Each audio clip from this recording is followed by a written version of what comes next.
me chomping down on Ryan's balls. Anyways. What? Chomping on them? Cause we way too high for you. Tripping like we got too much on. Don't they got love before us? Cause we staying all night long. Yo, when you walk in the club, you better believe we know what's up. Got these girls on little tricks, throwing bands and then the dance. Good morning, good afternoon, and good evening. Welcome back to another beautiful rendition of the Bros and the Berg podcast. I'm your co-host, Ryan Doyle. I'm joined by my most handsome associates, the one in the backwards hat, Mr. Robbie Bergstone, the Carolina Panthers Coper. Oof. And joined by my man with the messy ass college room. All right. The executive producer that makes this show happen. His name's Connor Doyle. Gentlemen, I'm so glad to be joining you today after an action-packed weekend of football, North American sports. It's good to be back. We've been consistent on the pod. We've been putting out content. True. We've been making horrible picks. Yeah. And I know we're going to get back into that today. But Connor, what's the first thing we're starting with? Well, I want to briefly mention, last week we were talking a little bit of smack. We were talking a little bit of crap about the lineups of the games, specifically for college football week 2.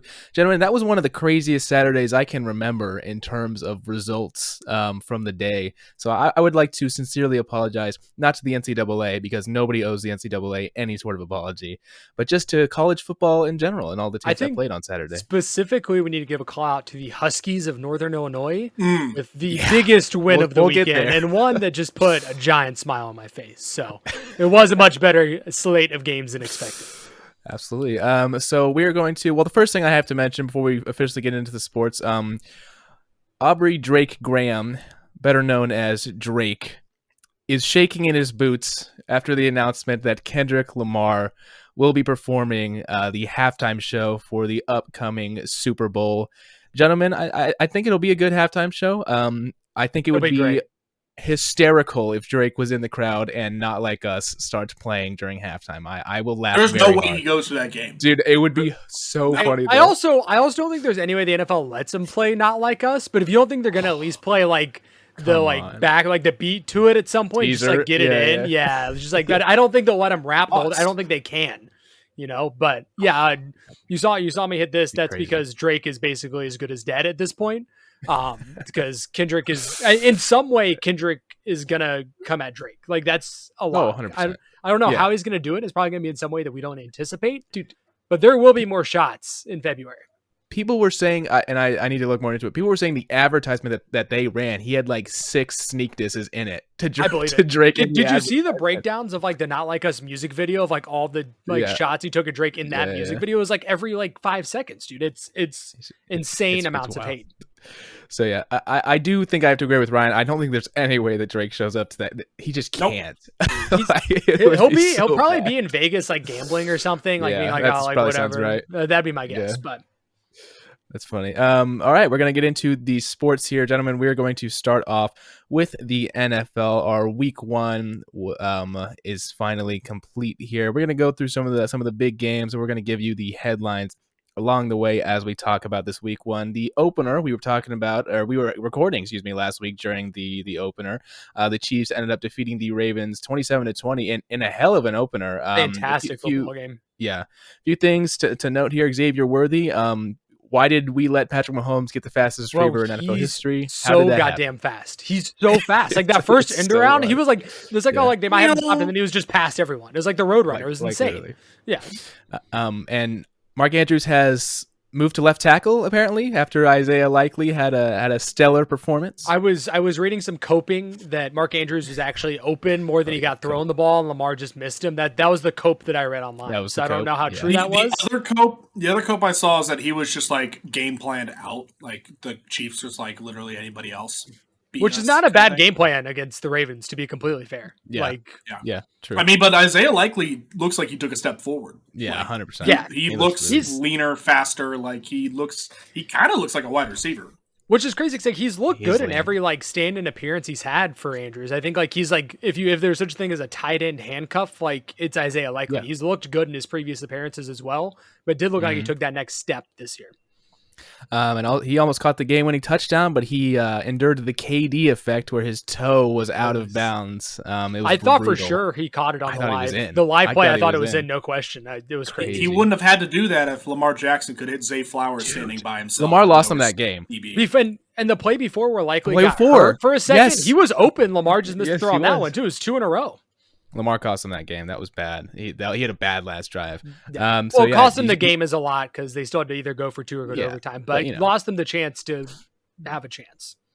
And did you hear Mahomes after? He was like, his advice to likely was wear white cleats next time. People were saying that's like, wear white cleats. Come on, your feet are big. Like, continuing on with another pretty stellar game on the Friday. So the Eagles beating the Packers 34-29. Unfortunately, Jordan Love, the starting quarterback of the Packers, didn't end up getting injured. Thankfully, it's not as serious as I think a lot of people thought it was initially going to be.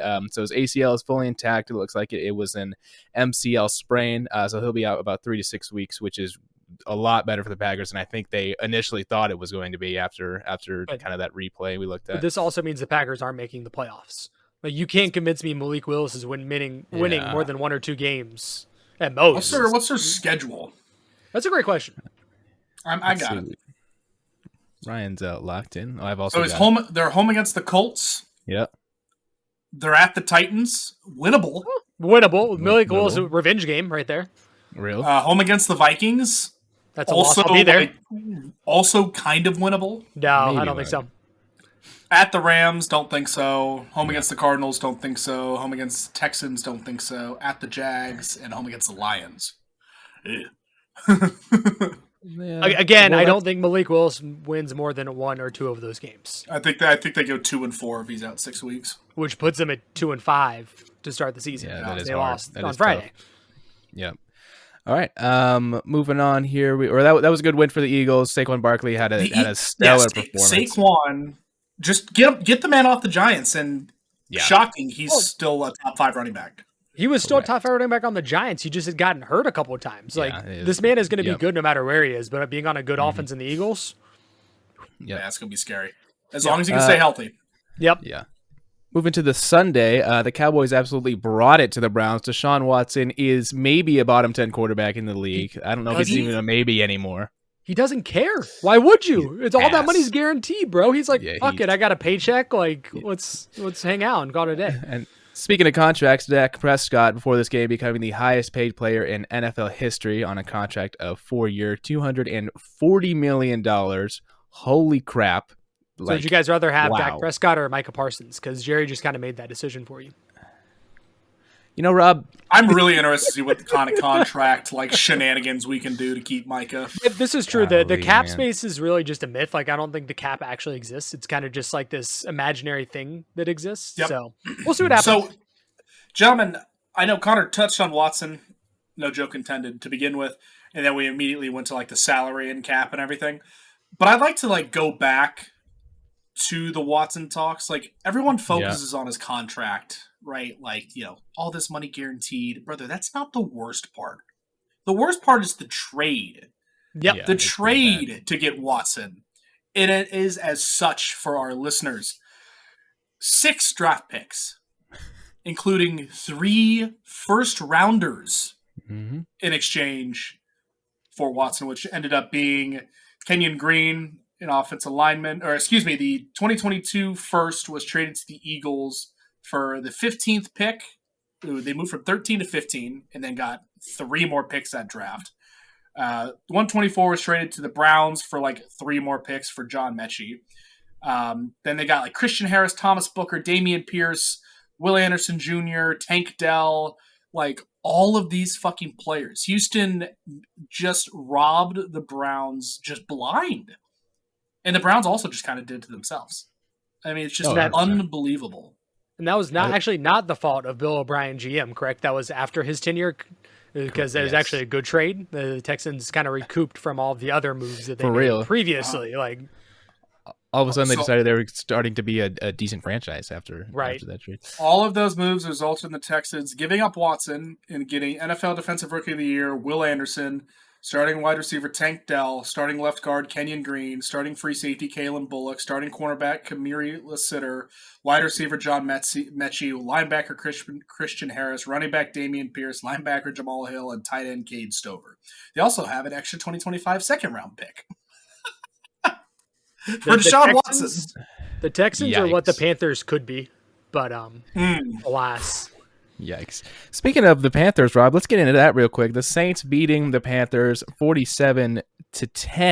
Yeah. Robbie, I'm going to tell you something. I'm going to tell you something real quick. Our worst fears about Bryce Young, they might be true. Yeah, so I didn't know the score until just then because I actually tuned off the game after his first pick on his first throw after the Saints drove down the field. That's a joke. I didn't know the score. That's enough of that. Yeah, here's the thing, guys. You know, people now in some Panthers fans I've seen is like, why don't we just start Andy Dalton and see what he can do? And like, well, after watching Bryce Young, you're sitting there like, I don't know, Andy Dalton might be able to win more games than Bryce Young, but like, why would you want to? It's like just let Bryce either figure it out or get the number 1 overall pick and call it a day.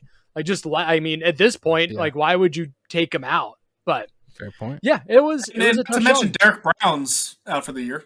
Literally the only good player on the defense is now out for the year as well. The only Pro Bowler on the Panthers defensive line is now out for the year. This might be like an overreaction to 1 week, but like, I don't think 0-17 is out of the picture. Like after watching that game, Derek Brown being out, like you're sitting there is like, how does this team win a football game?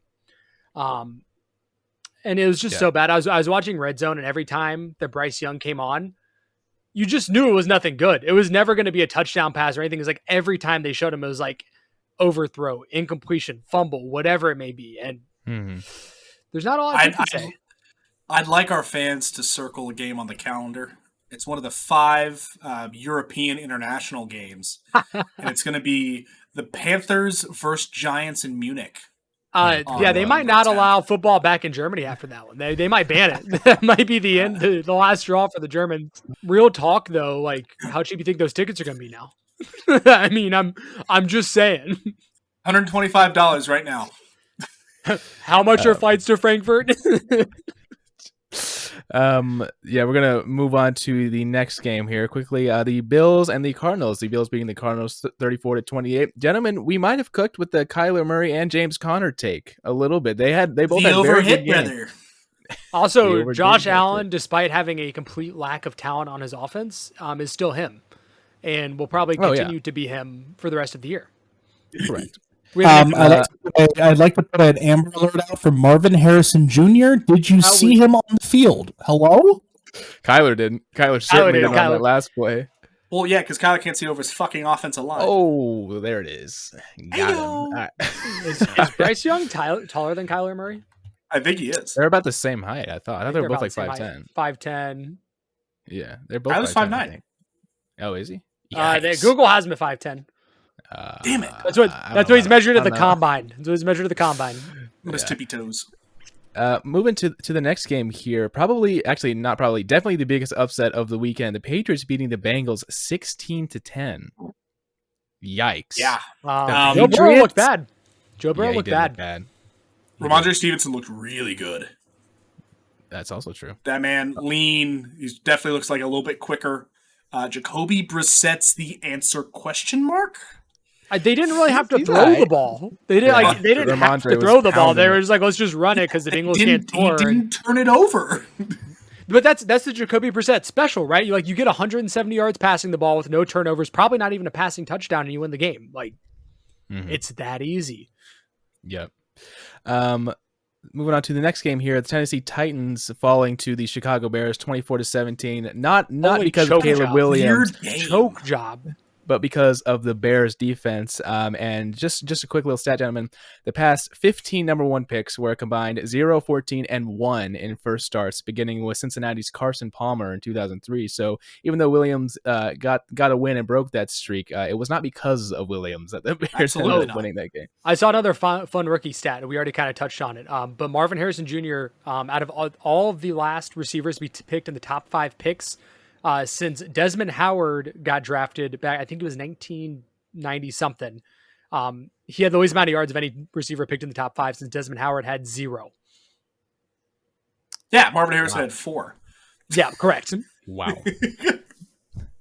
Moving to the next game here, we have the Steelers over the Falcons, 18-10. Quick thing from this game: Pat Fryermuth has reportedly agreed to a 4-year, $48.4 million extension. I mean, that's a good retention for the Steelers. He's a very good young wide receiver. Tight end.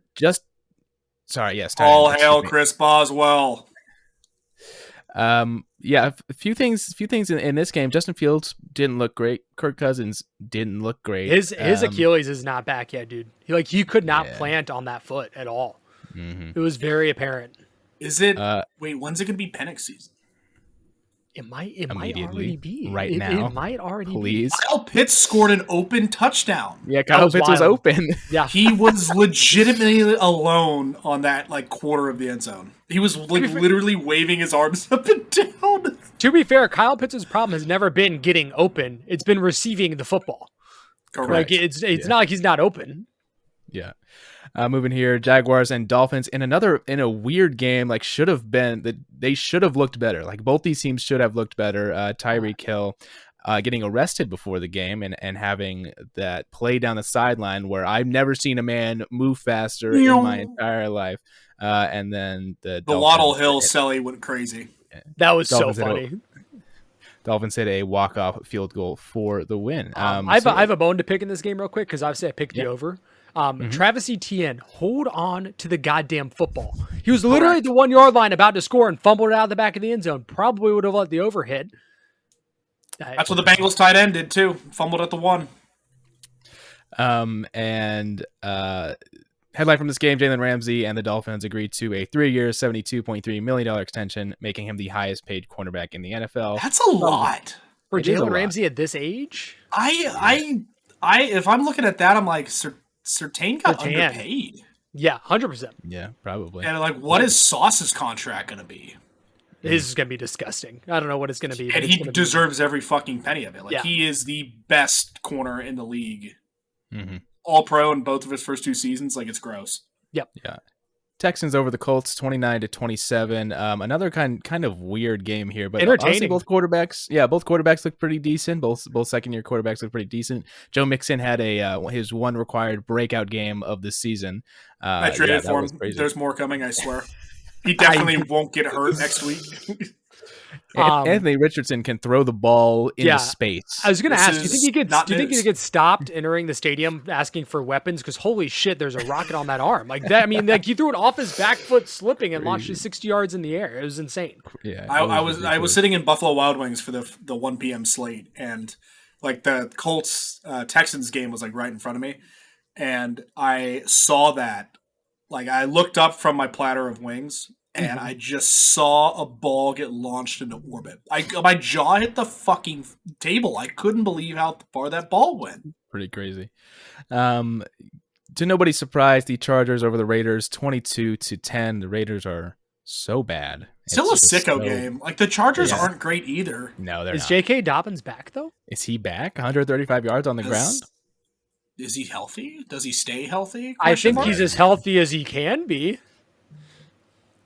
I mean, he gets hurt, and then it's the Gus bus time, as is tradition. Gus looked real bad. Gus was literally running the Trent Richardson of run forward into the wall and hope that I fall forward. That was pretty much Gus Edwards' entire running style on Sunday.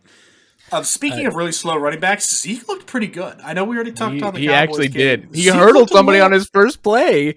Zeke looked a little trim. Does he still have some juice? Does Zeke still have juice, guys? Is it, you know what Zeke could be? He could, you know how James Harden got kind of bulked up because he was going to the strip clubs too much or whatever. I think, and but he looked better when he went to Philly. This is Zeke in James Harden Philly. This is what it is. You know what I'm saying? I think Zeke is definitely in the serviceable category for running back this year. He is. I think he won't be too bad. Do you think he had too much clam chowder or something? You think he got way too into that and it just kind of bulked him up a little too much? I don't know, brother. I got no idea. Chargers, Dicker the kicker with a hell of a performance. 3 field goals, made all 3 of them. What a man. If you're not drafting your kicker in fantasy draft solely based off their nickname, you're doing it wrong, and that's why I attempt to pick Dicker the kicker every single year. He's him. Yep. Is this the best we've ever seen kickers around the league? Brandon Aubrey is unconscious. Also, I will never forgive the Cowboys for not letting him have a 71. They should have let him go for it, 100%. All over that 66-yarder. It was fucking gross. I'm a little spooked, y'all. Justin Tucker missed his first kick. And I was Yeah. like, that kind of freaked me out. I was like, Tucker's washed? He was 1 for 5 from over 50 last year. Like, he's kind of lost the distance leg. I'm like that. No, he can't. I don't want. Not allowed. It's not allowed. He's still the GOAT. Like, yeah, no, he is. Kind of. Yeah, Seahawks over the. Sorry, I was gonna say, is it the kickers are good, or all of the offense in the NFL are fucking garbage right now? Like, it was a tough weekend if I want to watch. Worn out. Yeah. Seahawks over the Broncos 26-20. Bo Nix is not the answer, throwing 42 times with 2 interceptions, averaging 3 yards a throw with a QBR of 31.3. Better than Deshaun Watson. Brother, that's the Bo Nix special right there. I don't know what you expected. Like, that's dink and dump. Oof. Don't worry, the Broncos' run game isn't any better. No. McLaughlin and Javonte Williams look like they're running through fucking sludge. Yeah. Moving here, again, no surprise to anybody in terms of the result, but 37-20, Bucks over the Commanders. Baker Mayfield, top 10 question mark, top 7 question mark. He's so good. Literally. I wish Baker was on any team but one in the division for the Panthers, because I would probably cheer for them solely for Baker Mayfield. No, like actually though. Like for real. Like he deserves threw everything. 4 tutties. He threw 24 for 30. Yeah, Baker's nice, dude. I don't know why this surprised anyone. We've known this. The Browns and Panthers ruined him. We saw the flash in LA for whatever that game was. Yeah, 2 games, yeah. I said this earlier, but the 2 highest graded quarterbacks this past weekend were Sam Darnold and Baker Mayfield. Yikes. God, I love the NFL. I love week 1 NFL. Also, Jaden Daniels, obviously they didn't win, but he had a good performance. Horrible. He did play well. Didn't look terrible. It was very much like Anthony Richardson week 1 last year. Yeah, and I think that's to be expected. He's going to be electric with his legs, so I think he'll figure out the passing. Made some bad reads, but nothing horrible. So certainly looked better than Caleb or Nix. It just what he was.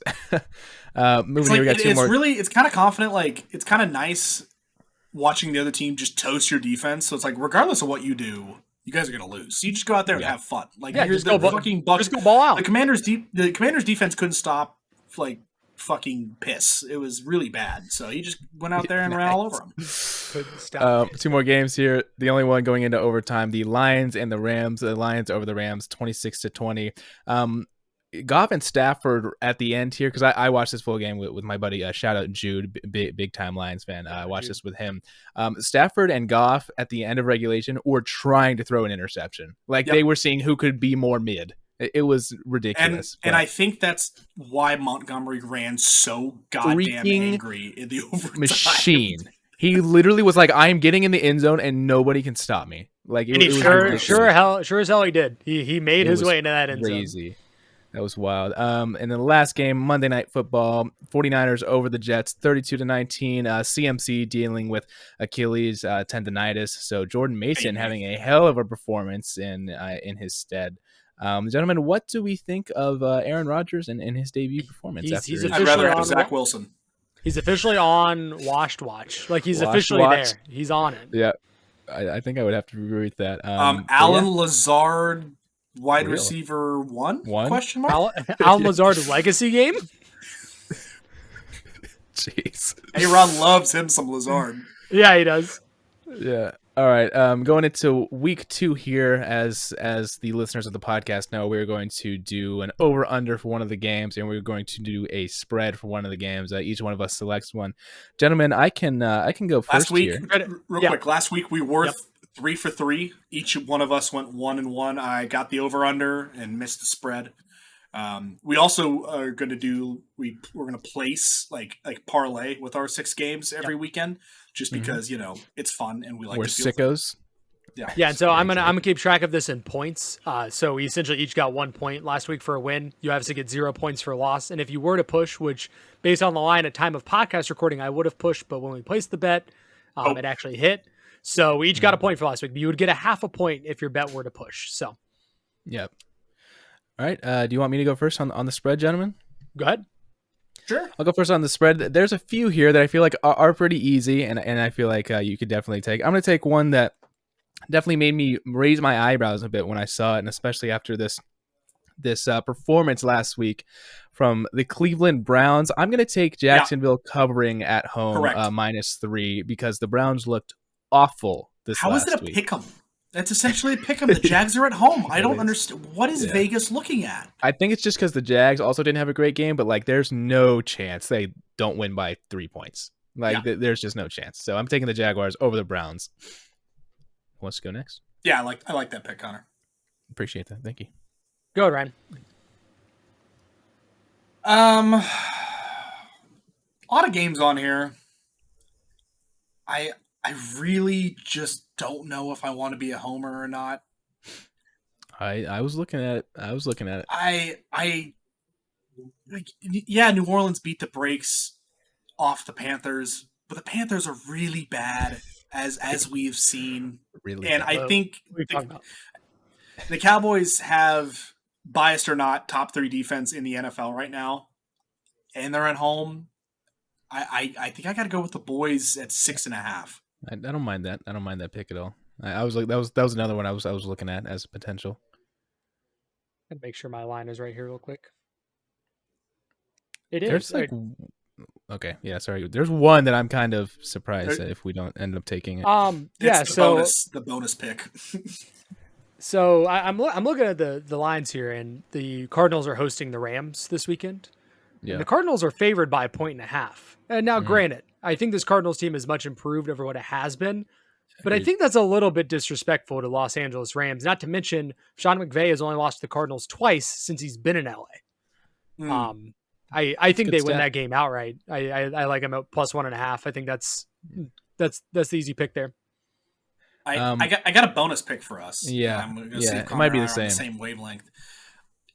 I don't know how Indy is only favored by 3. That was not mine. After losing Jordan Love, I'm curious if there's something going on there. Could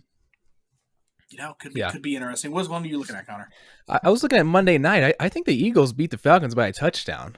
I think that happens. Especially like extra break too. Like, I mean, they play Friday and they have off till Monday night. Like, I think that definitely happens. I'm definitely curious about that game. The Eagles look really sloppy Friday. Obviously, that field was fucking hard to watch. Like, Love and the Packers and the Eagles were slipping everywhere. Jalen made some really bad throws. Like, that's probably one of his worst games I've seen outside of his rookie year. So maybe they clean it up a little bit. But I think definitely they have the potential. But even then, like, give the ball to Saquon. It's not like the Falcons have the best run defense in the world. Correct. Like, just give the ball to Saquon, and like, you're fine. And then one more I'm going to mention real quick, just because I think this line's a little spooky. So it's Detroit -7. I think the Bucks could cover or win. Like, I don't know if I would take a -7 Detroit line there, even though they're at home. I think that's a little spooky. All right, who wants to do their over under? I'll go first for the over under. Yeah. We already talked about this game a little bit, but the Browns and the Jags is 41.5. Deshaun Watson's really fucking bad. And I think the Cleveland defense bounces back a little bit after maybe not a great game against the Cowboys. To be fair, Cowboys are one of the best offenses in football. 41.5 is too many points for me. I'm going to take the under there. Yeah. Ryan, you got one you're looking at? I have a couple I'm debating. I think the over-under lines are pretty good. I think some of the spreads are questionable, but I think the over-unders, I think, are right where I'm thinking for a lot of them. Yep. Yeah. I don't know, Connor. You got one? Yeah. You're gonna hate me for this, especially since we're gonna put this in a parlay. Give me the over on the Chargers and Panthers. I think the Chargers could drop that over 38.5. You're assuming the Chargers are dropping like 35. No. Here's what I think it's going to be 35-10 is like what the score is going to end up being, and it's going to push them over. I could also think something stupid like it ends up being like 48-20 because Bryce Young somehow turns it in garbage time like he tends to do. Like something dumb. I think that goes over. It's gross, but I don't know why. I just kind of think it does. All right. It's gross. I hate it. Yeah, it is kind of gross. Damn, nothing's really jumping out at me. It's kind of making me sad. They're good lines. I don't know. A lot of mid-40s. Yeah. This is tough. Damn, I've never had this much problem like finding a line that I like.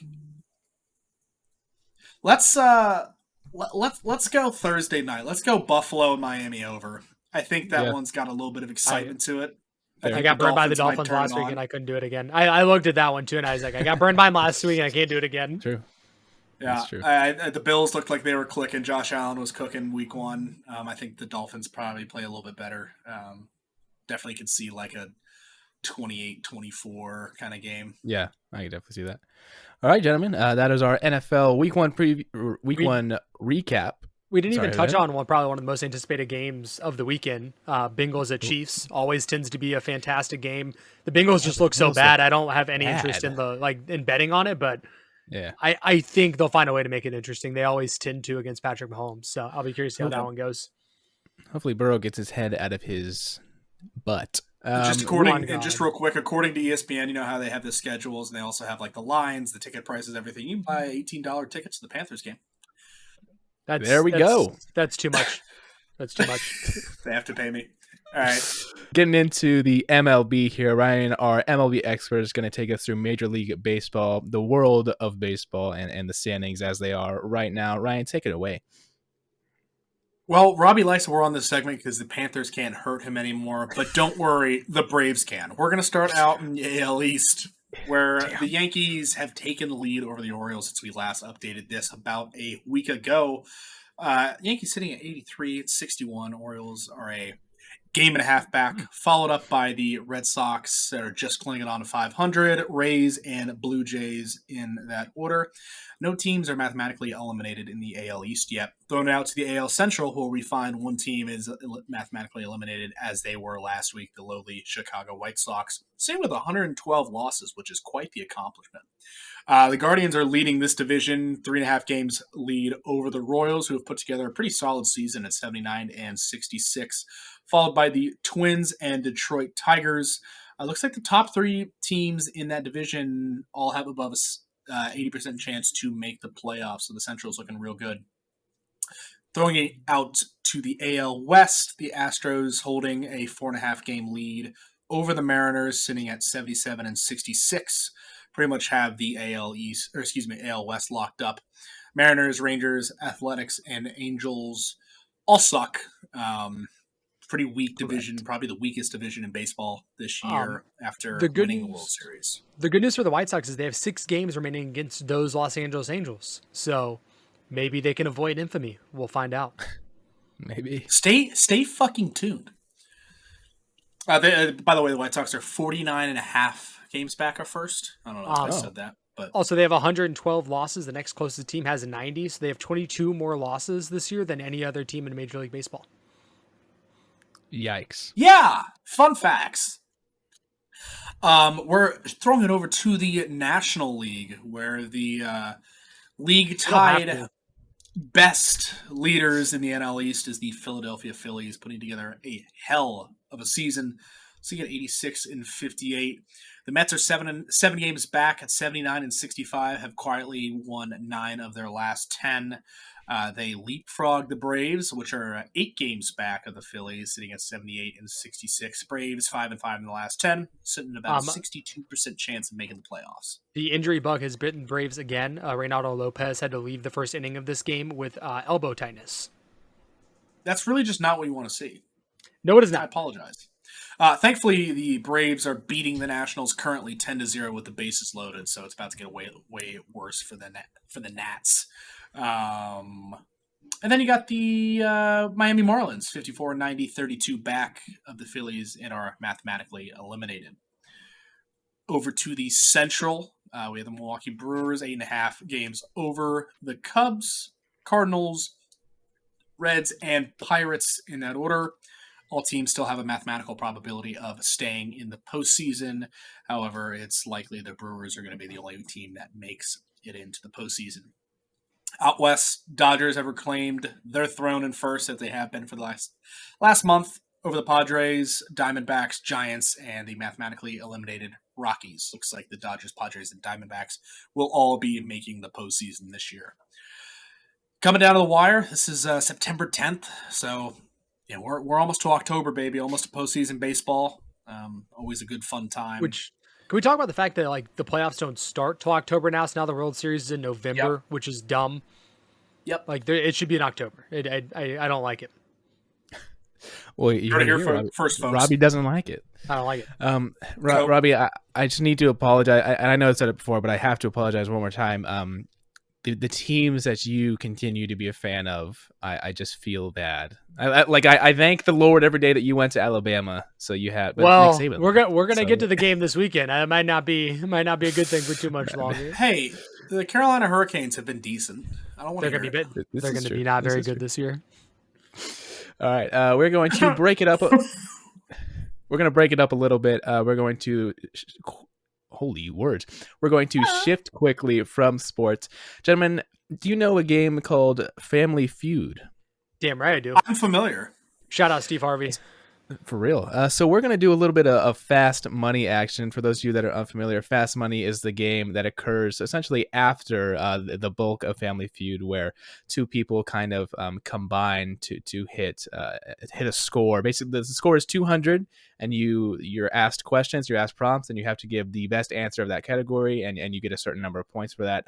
You cannot answer the same thing as your partner because it's played with two people. So we're going to do that with these two gentlemen right here. We're going to play some fast money. We got it. So who would like to go first? I'll have the other one Robbie take your headphones off. Oh, Robbie does. Oh, are you going to be our anchor right here? You're going to be the anchor, bring us home? All right, I'll go first. He's got the anchor. Yeah, because I'm fucking heavy. All right. You can take your headphones off, Ryan? I turned off my headset. Oh, okay. So Robbie, for you, there are 5 questions, just like in any fast money. So, Robbie, are you ready? I'm ready. All right. Here we go. Name a popular color for a car. Red. Name a fruit you might find in a smoothie. Banana. Name something you do when you wake up in the morning. Brush your teeth. Name a popular pizza topping. Pepperoni. Name a sport played without a ball. Swimming. All right, here we go. Let's see if we can get Ryan's attention back. Are you going to tell us how I did ahead of time like they do in Family Feud? Yeah. I'm going to tell you how you did it ahead of time. Well, I guess, wait, Ryan, sorry. Take your headphones off again. That's all me. All right, so name a popular color for a car. You guessed red. That will give you 27 points there, Robbie. I can't remember. Do they tell you what number answer it is to the person? No, not until Ryan goes. Okay. Second question was, name a fruit you might find in a smoothie. You answered banana. Mm-hmm. 30 points there for you, Robbie. You said, name something you do when you wake up in the morning. You said brush your teeth. Robbie, that's 30 points for you right there. I'm cooking. Said, name a popular pizza topping. You said pepperoni. That's 45 points for you right there, Robbie. And you said, name a sport played without a ball. Robbie, that's going to get you 25 points there. Give me 1 second. I mean, you had a hell of a performance. Right, I cooked. I just simply cooked. Like, Don't tell me how many points, though, because, like... Well, no, I have to tell you. I mean, that's how it works. Yeah, they just... Ryan, Robbie got you 157 points. I'm going to kiss you on the lips. Put me on Family Feud, baby. I'm ready.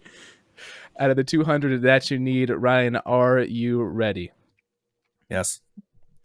Make sure you do the buzzing sound if he says. I'll give you a little if you say the same answer. Here we go. Sorry. Is that okay? Yeah. Name a popular color for a car. Red. Black. Name a fruit you might find in a smoothie. Strawberry. Name something you do when you wake up in the morning. Shower. Name a popular pizza topping. Pepperoni. Sausage. Name a sport played without a ball. Hockey. All right, here we go. Ryan. That's when you say good answer, Rob. Good answer. I didn't even think about that one. So I believe you need 43 points to if I didn't get it, it's rigged. I said name a popular color for a car. Ryan, you said black. Survey says that's the number one answer with 34 points on the board. Baby. Let's go. 34 points on already at 191. So I mean, you might that's crazy. Your partner guessed red, which was the number 2 answer at 27 points. Number 2 question was name a fruit you might find in a smoothie. You said strawberry. Survey says number one answer with 35 points, and you have successfully won the game. But I'm gonna go through the rest of the answers here. Robbie guessed banana, which was the number 2 answer. Okay. 1 and 2 back to back. Wait, hold up. Who let us cook? Name something you do when you wake up in the morning. You said shower. That did not appear on the survey, unfortunately. That's kind of nuts, personally. Robbie had Some the number one people out there. True. Robbie had the number 1 answer with brushing your teeth. That was the number 1 answer. The next question was name a popular pizza topping. You said sausage. Survey says number 3 answer with 15 points. Robbie had the number 1 answer with pepperoni. The number 2 answer was cheese. Was the number 2 Is that really answer. a topping? Is that I debated? I know It's it's standard. Yeah.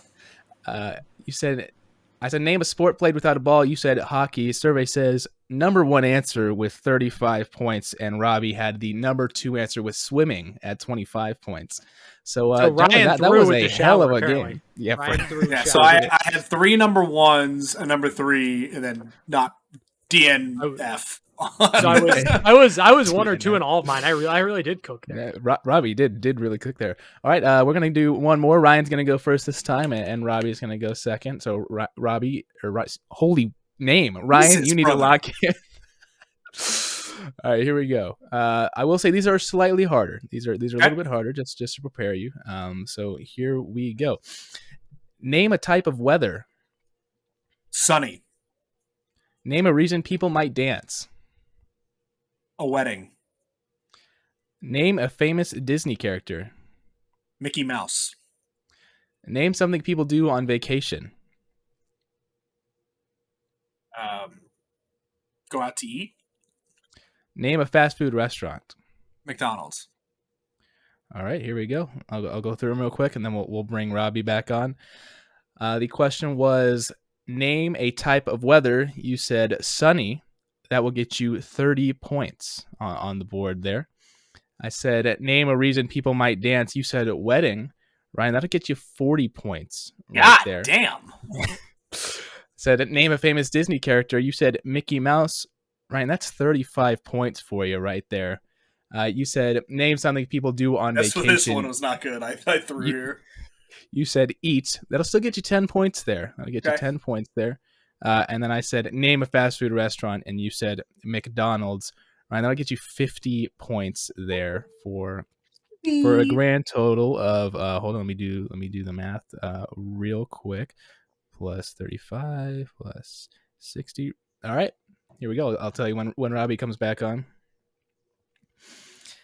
Robbie's getting back on now. Robbie, hey brother, how'd you do? Got you 165 points. He just had to one up me there, didn't he? For real. Correct. The next time we do this, I got to make this harder because apparently y'all are just too locked in right here. Facts. All right, Robbie, are you ready? I'm ready. All right, here we go. The first question: name a type of weather. Sunny. Rain. Rain.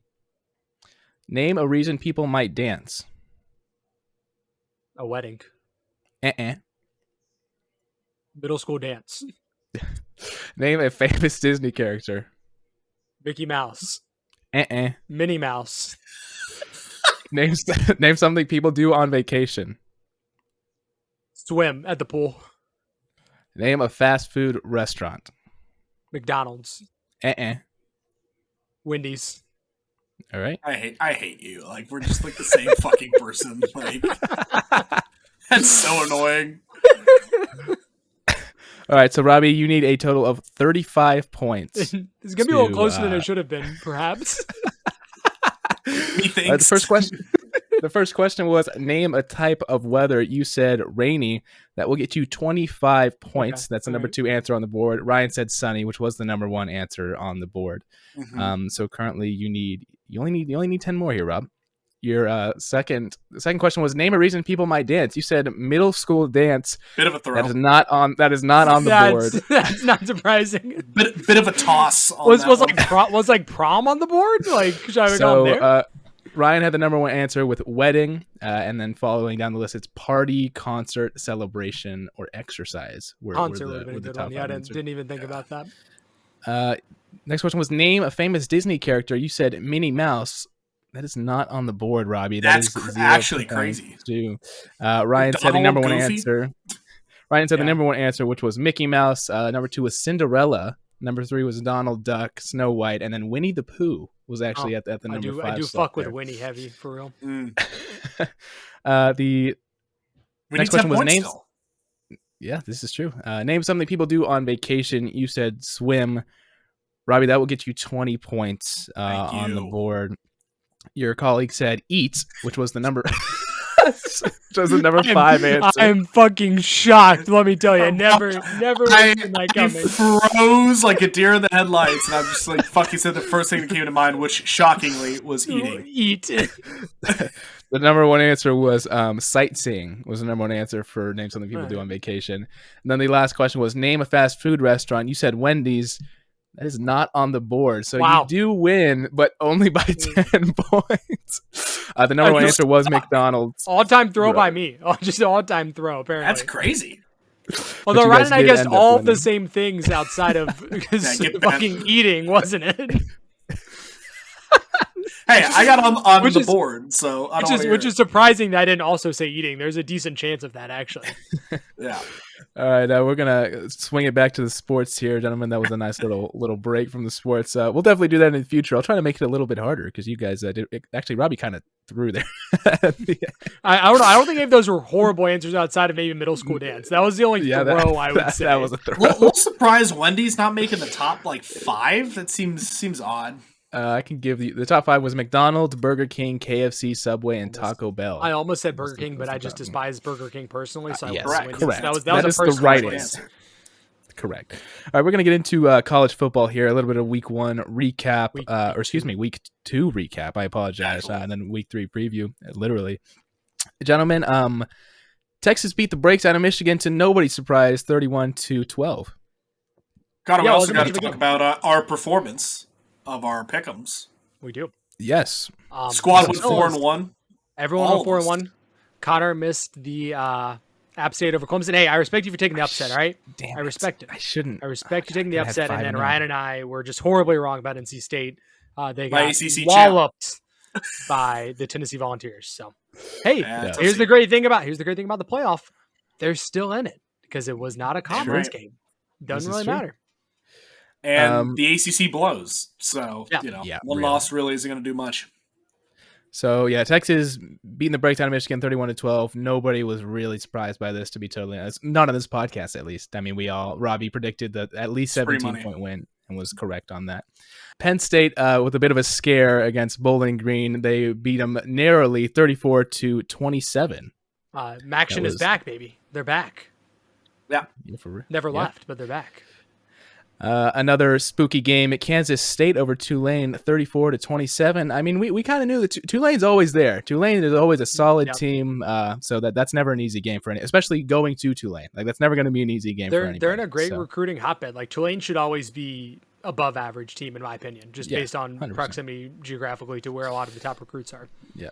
We got confirmation that Florida State really is awful because Georgia Tech lost to Syracuse 31-28. That was like almost predictable. Like I feel like I kind of saw that coming just because I just don't think Florida State's very good.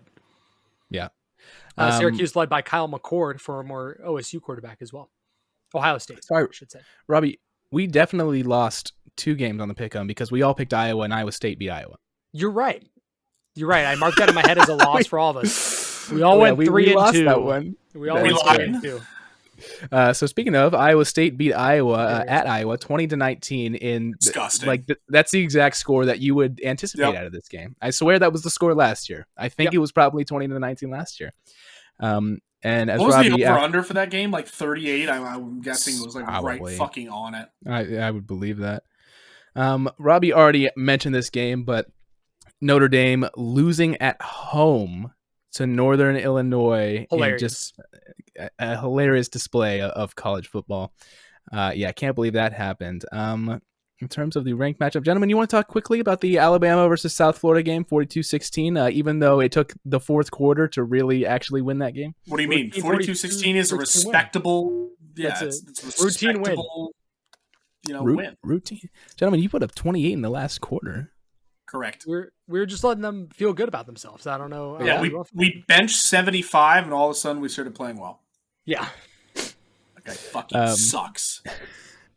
How are y'all feeling about the rest of the season after that performance? I think we needed a scare. I think we'll be all right. I think we needed the scare. We got out early. I'm glad it was last week and not this week at Wisconsin, because otherwise we might have actually been in trouble. So, get some of the nerves out, get it figured out. We'll be all right. Now, Rob, I got a question, Bama to Bama fan here. We go to Wisconsin this week, right? Then we have a bye, and then we host Georgia. Are you happy with a bye here in between Wisconsin and Georgia, or do you think that's just more time to kind of like sit? I think it really, personally, I think it depends on how we do against Wisconsin. But I'm interested in your opinion. It also gives us more time to game plan for Georgia. And I mean, obviously Kirby is much less familiar with Kalen DeBoer than he was with Saban. Lets you get some wrinkles put in that maybe you haven't shown yet. Get some new formations, new plays, different defensive looks put in there. I think it could be a good thing, especially if you rebound this week and play well at Wisconsin. I think it could be huge. Currently, the line is Georgia is favored by 4.5 right now. That's fair. According to ESPN Analytics, Alabama has a 53% chance to win this game. So definitely interested to see how Alabama looks against Wisconsin. And then Georgia gets to go to Kentucky, who is anemic, I believe would be a good word to describe them after their last week's performance against South Carolina. That's gonna be a tough watch. It's gonna be a very difficult game to watch. Georgia's gonna make quick work of Kentucky, I'm afraid. Oh yeah. And then the not the last game we'll talk about, but the last ranked upset of the week was Kansas falling to Illinois 23-17. Preseason Big 12 pick for me. Not off to a great start. Yeah, looking great, Rob. Not off to a great start. Unfortunate. Talking a little more about some of the closer games. Oklahoma displaying some horrid offense against Houston, 16-12. Houston is the punching bag of the Big 12 this year, and Oklahoma struggled with that. Like, I don't know how Oklahoma is going to be any good this year. I don't know if this is on Robbie's pick'em, but Oklahoma goes to Tulane this week. Let's circle that one on the old SEC calendar. Yep. I like that one a lot. Boise State almost beating Oregon. Oregon managing to pull it out 37-34. Boise State is that G5 team, and I think we knew that coming into this season. And Ashton Genty is still him. Like, just still so unbelievably him. Yeah. So is Boise State better than people thought, or is Oregon worse? Both. I think Boise State, I think both. I'd say both.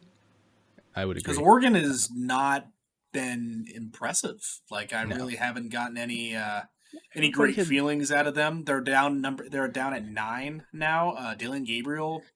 Everybody was tickling his balls at the beginning of the season. It's like, why? Yeah. Next, number one, but also Oregon gets to go play Oregon State, who I absolutely have to imagine that they have a chip on their shoulder in the Pac-2 and would love to kick older brother's ass. Yeah, absolutely. And then quickly mentioning, excuse me. Oh yeah, sorry. We have to talk about that. Ryan and Robbie briefly mentioned it, but gentlemen, I'll take any form of apology you would like to tell me about how good Tennessee is this year. If you would like to. Well, you see, I don't think they're that good because NC State almost lost to Western Carolina. So, like, correct. Transitive property. Get bent. But y'all said that was week one struggles. I remember you saying that. I remember you saying that your ACC champs who just had a little bit of rust to shake off in week one, and then at home they gave up 51. They were not at home. They were not at home. They were playing in the Panther Stadium, brother. Right, Nobody can win there. You're correct. Yeah, especially if you're a team from North Carolina, you're not allowed to win in that stadium. That's a fact. Correct. That's a fact. We should have seen that coming. That's on us. It has nothing to do with how good Tennessee is. Yeah. And then a game I unfortunately have to discuss: Oklahoma State beating Arkansas in double overtime, 39-31. Hey, win's a win, baby. Win's a win. Survive in advance. Would you allow me, gentlemen, to speak a little bit on this game? Speak freely. Well, as an Oklahoma State fan, we did not win this game because Oklahoma State was good. We won this game because Arkansas is bad. We won this game. That's the correct take. Alan Bowman, man, I've been singing your praises, and just because you're a great game manager, and for the most part, Alan, you had one of the worst first halves I have ever seen. Like, it was atrocious how bad your accuracy, my man, has to get better. It has to get better. Like I thought that's what the offseason was, Alan. We have to get better at a 15-yard out. You can't be overthrowing every single receiver you ever see on a 15-yard to the sidelines. Now, it wasn't just Bowman's fault. We had a touchdown dropped in the end zone. We had another huge 40-yard because he throws a good fade ball. We had another huge ball that Rashad Owens hit the ground and he ended up dropping. Brennan Presley is the only one worth a damn on this damn team. Nick Martin kind of had his head in his ass in the first quarter. He's our middle linebacker, but I honestly don't think that was his fault because the game plan was apparently let the Arkansas quarterback run around our DNs and then leave the middle of the field wide open. That was our game plan. That was our game plan. And he said, okay. And, they took us to double overtime because of it. And the only reason we ended up winning this game is because Arkansas's kicker is awful. And because Arkansas is so undisciplined that there were multiple times that they had gotten sportsmanlike calls. There was one where they would have won the game where Brennan Presley was wrapped up and literally might have been the stupidest play I've ever seen in my life where the guy just suplexed him over to quote unquote tackle him, which is literally in the rule book as that's an automatic unsportsmanlike or unnecessary roughness call. So they probably would have ended up winning the game there. Just so frustrating. This game was so frustrating because our team is so much better than this and we can play so much better than this and we should have never been in this position to begin with. So hopefully we get our head out of our ass. I think we will beat the brakes off Tulsa this weekend. I think that will end up happening, but it has to. It has to after that performance against Arkansas because the fact that we moved up 3 spots is a travesty. We should have moved down 10 after you beat an SEC team. Beat an SEC team, so what's the problem? Shouldn't have. I'll tell you what, Connor, it's not often you see a team give up 650 yards. Golly. 350 in the first half. Unreal. 33 first downs. Lost the time of possession game. The only thing you damn won is a turnover battle because, like you said, yes. Arkansas is so undisciplined. I was talking to Dad. A lot of it was like Arkansas is on first down, stacking the box, stops Ollie for a 2 or 3 yard gain. Then Al Bowman makes a terrible throw on 2nd and 7. All of a sudden, you're just in 3rd and long every single time. Yep. And I'll give props to Arkansas's D-line. Their D-line was very good. Ollie couldn't get anything going on the ground. And Ollie was also trying – Ollie frustrates me so much too because he wants to score every play. He wants to be the big man, so he won't take his 5 yards up the middle. So he tries to cut to the outside and gets shoestring tackled every single time. That's what Dad literally said. Also, need to say, shout out Coy Black. He's number 2 on defense. He's corner/safety duo. He's been my guy for years here at OSU. He is easily the smartest player on the entire field, and he is so good at what he does. I hope he gets the NFL, and I hope he has a very successful NFL career because I love watching him play. Also, our best defensive player, Colin Oliver, is probably out for the season, so that's great too. Yeah, I know it was a bit of a rant. That game was really frustrating. That game was really not fun to watch. I'm glad you could share those feelings with us. I'm glad this is a safe space for you. I appreciate that. Thank you, gentlemen, for allowing me to do that. Robbie, shall we get into our week 3 pick'ems? I think we shall. And for the viewers, I was looking at the slate right before the podcast started because I forgot to pick the pick'em games. It's not a great slate. It's really not. Now, there are some fun games. I think the first one up is actually a very fun game. It'll be a nice little Friday night action for you if you're born on Friday night. Got Arizona visiting Kansas State in a Big 12 matchup, which I think is going to be a great football game. So quick. I do need to mention this because of the contract negotiations. This is not a conference game because Arizona doesn't start making money until like a few years later or whatever. So this does not count as part of the conference record, which is actually very important for this game. They've done that in the ACC sometime. I know like not NC State, Wake Forest and North Carolina played like a non-conference home and home, even though they're in the same conference. So they do weird things like this. But yes, so this is non-conference, even though it is conference. I kind of want to go first. Kansas State Wildcats, number 14. Arizona, number 20. Kansas State's at home here. They are favored by 7.5 points. Give me Arizona. I think Arizona comes into Manhattan and sprinkles a little upset action in there. I think Arizona's kind of, obviously they had a great run at the end of last year, and that's why they came into this year so highly rated. Neither of these teams has done anything, I would say, to particularly impress me at this point in the season. Kansas State had a very solid win over Tulane, 34-27. That's nothing to sniff at. Obviously, Tulane's a good team.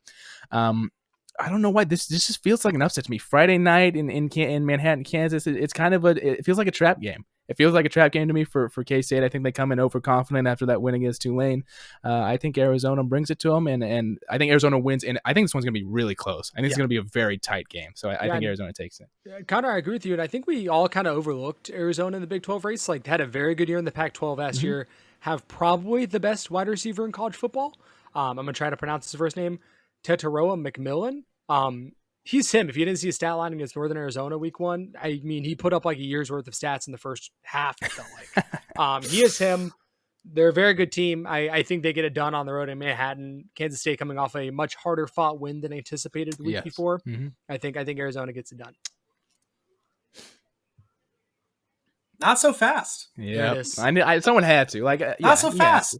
You're at home on an off Saturday game, coming off a hard-fought win against Tulane. I don't think Arizona has really shown me all that much in the first 2 games. Giving up 39 points to New Mexico, only scoring 22 against Northern Arizona in a game where they were favored by a fuck ton. Yes, they have one of the best receivers in college football. They just haven't shown me all that yet. So I think 7.5 is a little generous. I wouldn't be shocked if Arizona covers.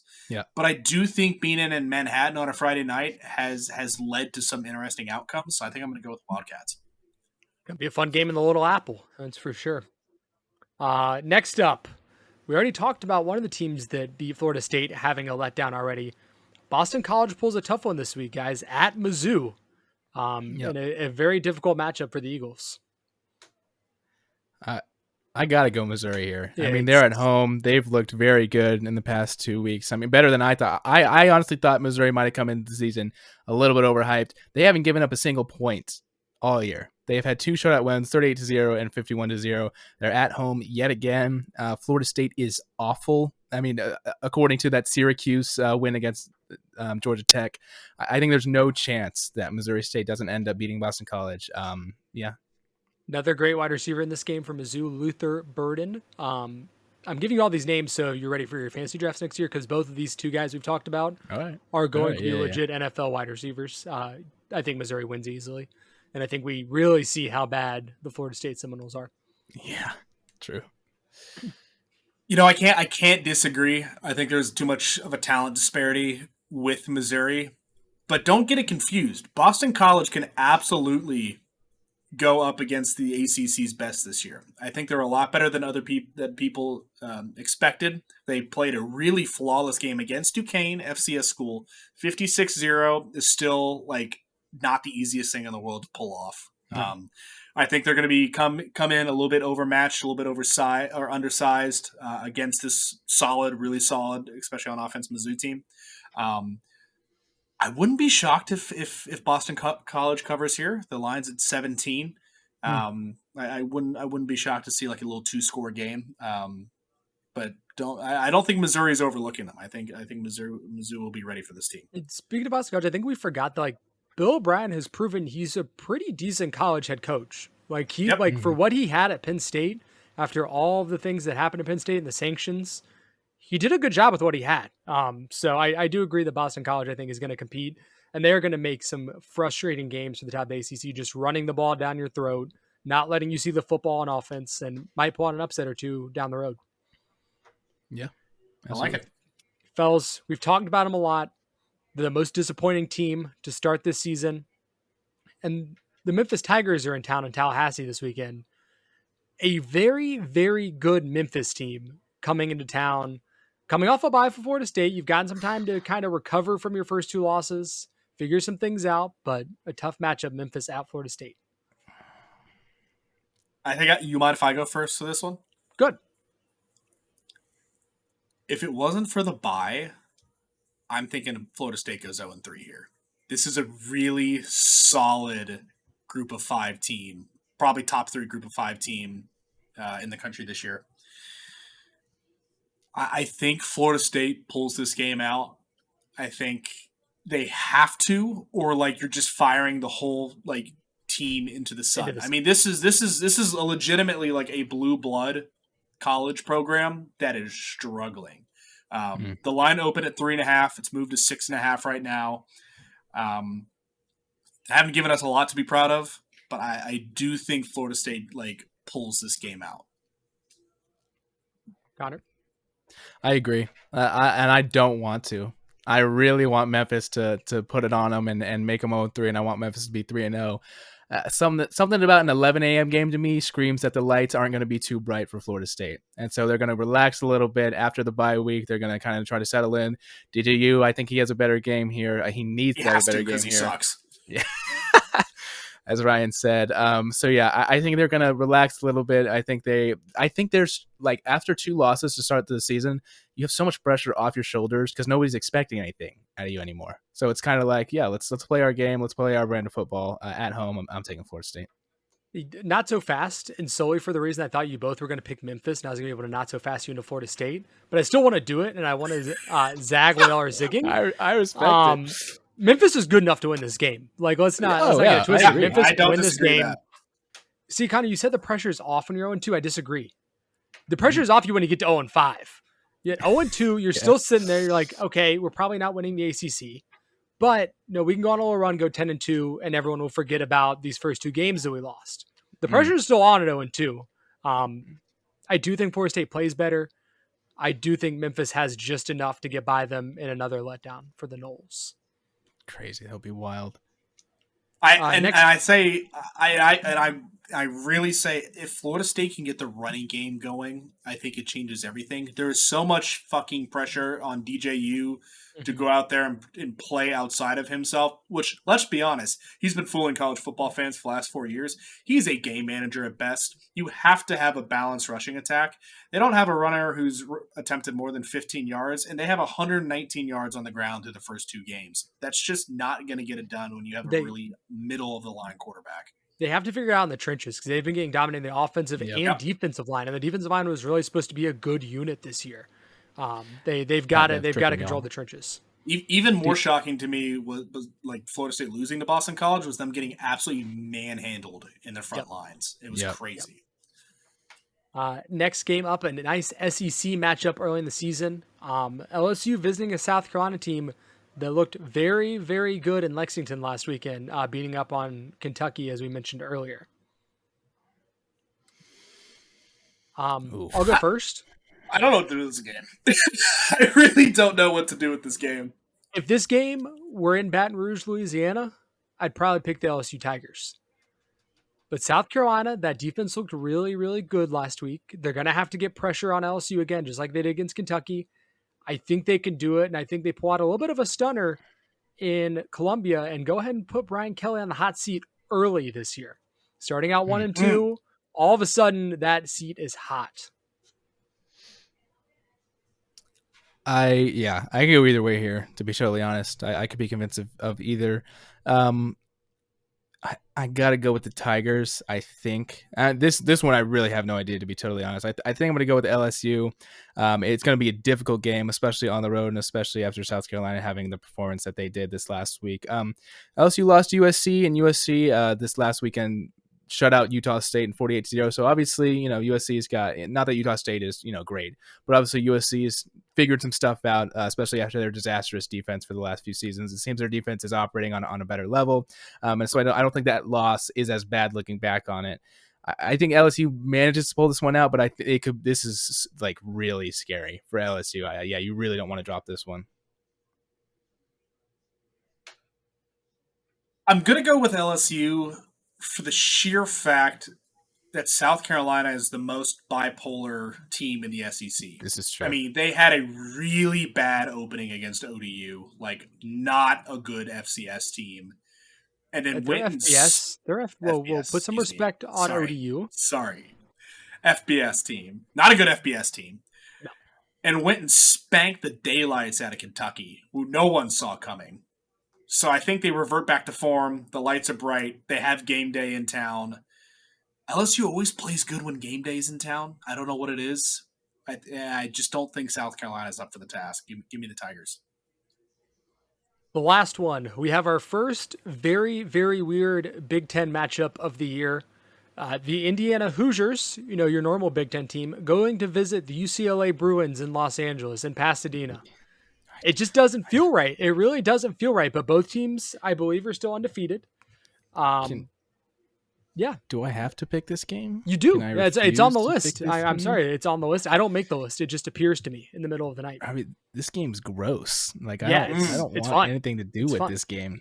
Damn, Indiana put up 77 last week. I was What just going to the bring that hell? up. Yeah, give me the Hoosiers. They dropped 77 like it was light work last week. UCLA struggled with Hawaii week 1. Welcome to Big Ten, UCLA, Indiana, by 10. I'm backing Rob there. I like everything. It's just 77. Yeah, especially UCLA really struggled in that first game that they had. Indiana, I don't know much about them this year, but just purely based off the fact that they had a solid first performance and they dropped 77 last week, I'll take Indiana. Personally, I'm a little bit disappointed on the games that we picked today, and I'm just going to come out and say it. Wow. We had a trash. Wazoo at Washington that didn't make the selection. So can I explain my reasoning there? West Virginia at Pitt. I don't care about that game. Can I explain my reasoning on the Pac-2 games? Please. I couldn't put in the Apple Cup or the Civil War like without the other one, and I didn't want our entire pick'em to be these like West Coast rivalries. So I was trying to change it up a little bit. It didn't feel. I almost put in Oregon State, but I couldn't put that one in without putting in the Apple Cup. It just didn't feel fair. So that's why we're here. Tulane, Oklahoma, A&M, Florida. I thought about A&M, Florida, but they both suck, so I also don't really care. God, they suck. They're really bad. So these are just really personal ones you wanted to pick. Yeah. What? Indiana coming off, Notre Dame coming off the loss to NIU At Purdue, I and know. they go to Purdue. Spoiler maker. Choo-choo? Like, is it on the menu? Anyways, what were we talking about? Indiana, UCLA. Yeah, it's a game I just don't care about. Give me the Hoosiers. Yeah. Hoosier sweep. I was not expecting There that. we go. All right. Give me the Hoosiers. Protect the Big Ten dynasty, or so they say. But yeah, there's a lot of decent games. I feel on the slate this week. Also, here's a little fact: North Texas is definitely going to go to Lubbock and beat Texas Tech. Texas Tech is terrible. Texas Tech is bad. The over in that game is 70. By the way, I think it goes over. I think it goes over. They can't stop anything. Obviously, we have Alabama visiting Wisconsin this week in what might be a very good game. We're not going to pick that one because we all would have picked Alabama, but I think it could be interesting for the Tide. I'm curious to see how they do. All right, Robbie, thank you for taking us through that one quick NBA headline, and then we'll do a quick little bracket we can get through pretty quick. Oh, okay, I was about to say, can I ixnay on the bracket? It has already been an hour and 15. It is 9:30. It'll be pretty quick. We can do it pretty quick. NBA headline real quick. Denver Nuggets star point guard Jamal Murray has agreed to a 4-year, $208 million maximum contract extension. No shocker there. Second best player on the Nuggets duo with Nikola Jokic. I mean, there's no shocker there. Why that would occur? Yep, so well deserved. we're gonna get 100%. We're gonna get into this bracket real quick, gentlemen. We're gonna be talking about our most hated athletes, people we've mentioned on the podcast before that we hate. Just quick little bracket here, just who we hate more. Who do we hate the most? The three of us collectively, out of all the people that I'm going to discuss. Our first matchup: Ben Simmons versus Jose Altuve. It's got to be Ben Simmons, right? We've talked about Ben Simmons more. Yeah, but okay, here's my reasoning on this. We hate Ben Simmons mostly as a player and the fact that he's still in the NBA and he's a bum. I hate Jose Altuve as a person. Like, personally dislike Jose Altuve because of the way the Astros play. I would go Altuve just simply because I think it's more personal. Yeah. I cheater over bum any day. Agreed. Like, I truly cannot fault Ben Simmons for like getting a bag and sitting on the sidelines for 2.5 years. Like that's the idiots in the NBA for paying him. Altuve actually cheated. All right, Russell Westbrook versus Patrick Beverley. Damn. See, low key. I kind of like player. Pat Bev, like low key. No, you don't. Just a little bit. You just don't. When Pat Bev isn't on a contending team, like I think back to like when the Timberwolves beat the Clippers and Pat Bev was like all about it. Like I liked that moment. That made me happy. I hate him so much. I think I hate Russ more. Ryan, wow. you're a tiebreaker. I absolutely hate Pat Bev more. Yep. Thank you. Russ just fell off and is like the legitimate poster child of Washed or Not. He's like funny. He's kind of funny. Yeah, he's so bad it's funny. Like if you look at any efficiency like maps, it's hysterical. I mean, he's so far bottom left. It's I was not. It was not efficient at all. This next matchup is kind of for Ryan. Chris Paul versus Manny Machado. We'll let Ryan pick this one. Wow, like Machado's a bitch, but like Chris Paul's like a real bitch. You know what I mean? On God, yeah. Draymond Green versus Rudy Gobert. Draymond, and really, I think you hate Rudy Gobert. He's just crazy. Like Draymond's so annoying. I'll go Draymond too, just because of the whole spat him and Rudy had last time, where like it was clearly Draymond's fault, and then he was like screaming that like Rudy did something to him. It's like, no, like you started this like you always do. Yeah, and you also broke up the Warriors dynasty, you bum. Draymond kicks dudes in the nuts. Like Rudy just gets cooked on the perimeter. It's really it's not really a comparison. Damn. Aaron Rodgers versus Dylan Brooks. Dylan Brooks. I have so much beef hates with Aaron Rodgers. Yeah, but like Dylan Brooks just sucks, man. Like he just sucks. Yes. That's fine. There's so many divas in the NBA, dude. Kevin Durant versus Bryson DeChambeau. It's not even fucking close. I'm coming around on Bryson a little bit. Dude, I know. He's been your biggest op for the past 3 years. He's been doing these interviews where he's looking better, like in terms of he's as a person. Turned into so much less of a science douche than he was. I hate him when he came in because he's all about like, this is the most efficient way to swing. This is how you have to do it. And then he didn't win anything. And then he completely changed his swing. And now he's winning tournaments. Fucking shocker. You don't know more than the people playing golf for 50 years. But now that he's done that, he doesn't wear the stupid hat anymore. I hate him because he went to Live, and I really have no respect for any of the golfers that went to play for Live, really. But I have come around on Bryson just a little bit, but we do have to advance him because he has been my biggest op throughout most of this podcast. Correct. Yeah, that's a historical advancement. Yeah. Bryce Harper versus Conor McGregor. Bryce Harper. Yeah. I think y'all hate Bryce Harper more than I hate Conor McGregor. I don't really I'll give you that. Hate McGregor. I know that I would say I would hate McGregor, to be honest. That's me. That was my answer. That's Connor's op. Jason Tatum versus Paul George. Oh, I mean, you know who to go. Paul George. It's not PG. It's not even close. Jason Tatum is cringy. I don't hate him. He's just cringy. Yeah. Dude, the whole montage of him like copying other NBA greats, bad. Like it's doing really their bad. Title winning thing was really funny. Back to the top here: Jose Altuve versus Patrick Beverly. Altuve. It sounded like y'all hated Altuve more than for the cheater. Yeah. Next, Chris Paul and Draymond Green. Oh man, into the sun with both of them.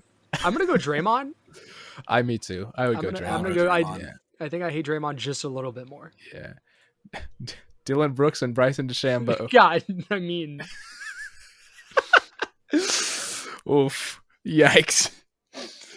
This is brutal. Is there anyone I left off? I'm trying to think if there's anybody I left off that we talked about hating. I feel like I got Matt Rule, but he's not a player. Oh yeah, true. One of my biggest ops. I'm not a fan of Avery Johnson. Jerry Jones. That's a good one. Jerry Jones clears. All right. Brooks or DeChambeau? Wait, I think we go DeChambeau just because we have all NBA players and like. Well, I said I'm coming around on Bryson. We were about to have a Final Four of all NBA players. Yeah. Well, I said I've come around on Bryson. I still don't necessarily like him, so I'm okay. Yeah. I mean, you could have put Odell on there. Like, I really don't like Odell. Yeah, you have mentioned him a few times. All right. Bryce Harper versus Paul George. See, I probably hate them both equally. Honestly, I don't have as much hate in my heart for Paul George that Ryan does. Ryan hates Paul George. Bro, it's really from that like one playoff series. Don't get fucked. Yeah, I mean, the podcast started with me hating Paul George. Paul George has to move on. I do dislike Bryce Harper heavily. Jose Altuve and Draymond Green. Fuck. I would love to see them fight each other because like Altuve would just start biting ankles. Like Altuve would just like get low on Draymond and bite ankles. Biter. Yeah, he is 100%. I Okay. just personally, I just care more about basketball, so I go Draymond. But like, I understand if y'all want to go Altuve. Bryce Harper probably should have cleared. I just checked my phone. Bench is clear in Philly after Bryce Harper confronts Ray's pitcher after plunking teammate. That's crazy. Bryce immediately went to go fight somebody. Of course he did. All right, Altuve or Draymond? Who we moving? Draymond probably lives more rent free in my head than Altuve does. I kind of try to Yeah. forget about Altuve. True. Well, it's hard to forget about Draymond because they put his bum ass on like TNT, NBA He Tonight, is and so he was bad. awful. He's so They bad. had to like clear fans out because they were just chanting Draymond sucks the entire time, and TNT didn't like that. I think Draymond is a very intelligent basketball player, but like I don't think he can vocalize it. Like he's one of those guys. No, He's very smart because he he's can't. played so much and he knows how to play basketball. But he's not like he can't articulate like the guy like Shaq or Chuck can. Like it's just not the same. Dude. And then in the series where it was because he was commentating after the games like of the Mavericks Timberwolves games, and he would like go into these rants, and then Kenny would start going with him, and he made Kenny like 10 times stupider because of the stuff that he was like Oh saying. god, we were watching that together. Kenny was Seattle, terrible. weren't Yeah, Which Kenny is was weird terrible 'cause- because of Draymond. Because Kenny does a good job of not going off on rants with like Shaq or Chuck. Like if they start Yeah. going on something, Kenny's like is one of them that usually tends to bring them back a little bit. So it's Yeah, interesting the that he conversation went with Draymond so much. it was so bad. All right, DeChambeau versus Paul George. It's Paul George. It has to be Paul Yeah, George. it's It's gotta always been Paul George. It's always been Paul George. And in our finals, Draymond Green versus Paul George. Yeah, this is where it had to end up. Like this is just Yeah. where it had to Had to end. Both are losers in my mind. For me, it's Draymond. In terms of this podcast, I think we have hated on Paul George more than Draymond Green. But that's kind of why I'm shocked that Ben Simmons was out in the first. Like he didn't move on because, dude, I just like to make every fun time of Ben Simmons comes up, I just like to make fun of Ben Simmons. That's most of what it is. I have to go with Draymond Green. Oh, wow. He eclipsed Pandemic P, Playoff P, Pussy P because of Not his pushing P. awful contributions to NBA Tonight during the postseason. I'm not upset with that. Our winner of our most hated athletes bracket, Draymond Green. I think you Really? win a lot of people's brackets. This is chalk It in is, my mind. it is funny how many NBA players were on there. Like we had very few NFL guys. Like Yeah. Well, we Like could have Bryce more. Harper, Machado, like those guys definitely suck, like for sure. Yeah. I was gonna say, I don't know that I hate a lot of NFL players, except for the ones that just like destroy my fantasy team every year. Like I don't think I have a lot of guys that I hate. T. Higgins is moving his way up quickly, but T. Higgins hamstrings. Yeah, real. get this All man right, some new hamstrings. Who wants to sign us out? I will sign us out. For myself, Ryan O'Connor, thank you again for listening into an episode. May not be back next week. I'm out Monday through Thursday, fellas. So if you guys want to do a duo podcast, feel free. I can send in my picks for the pick'em games. But outside of that, thank you again for listening, and please gamble responsibly. Roll Tide.